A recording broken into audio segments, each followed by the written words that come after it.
Sleeve ரவுண்ட்லேருந்து ஒரு 1/2 inch வந்து mark பண்ணி ஒரு கோடு போட்டுக்கணும். இந்த சென்டர் பாயிண்ட்லேருந்து ஒரு 1/2 இன்ச் வந்து மார்க் பண்ணணும். இது வந்து பேக் நெக்கில் வைக்கிற ரோப் வந்து எடுத்திருக்கேன். இதோட லென்த் வந்து 3 இன்ச்சஸ்.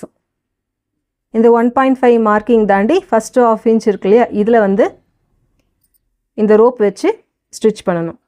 செகண்ட் 1/2 இன்ச்சுக்கு வந்து நெக்ஸ்ட் ரோப் வந்து வைக்கணும். ஸ்டிச் பண்ணுறது வந்து ஸ்லீவோட இந்த ஷேப்பாக இருக்கு இல்லையா, இந்த சைடில் தான் வச்சு இதை வந்து ஸ்டிச் பண்ணணும். இந்த தேர்ட் 1/2 இன்ச்சுக்கு வந்து ஃபஸ்ட்டு வச்சுருக்கோம் இல்லையா, அந்த ரோப்பை வந்து இப்படி லூப் மாதிரி மடித்து இது பக்கத்தில் இன்னொரு ரோப் வந்து வைக்கணும். நெக்ஸ்ட்டு வர 1/2 இன்ச்சுக்கு வந்து செகண்டாக வச்ச ரோப் வந்து இப்படி மடித்து வைக்கணும். இது பக்கத்தில் இன்னொரு ரோப் வந்து வைக்கணும். ஸ்லீவோட நல்ல பக்கத்துக்கு மேலே இப்படி திருப்பி போடணும்.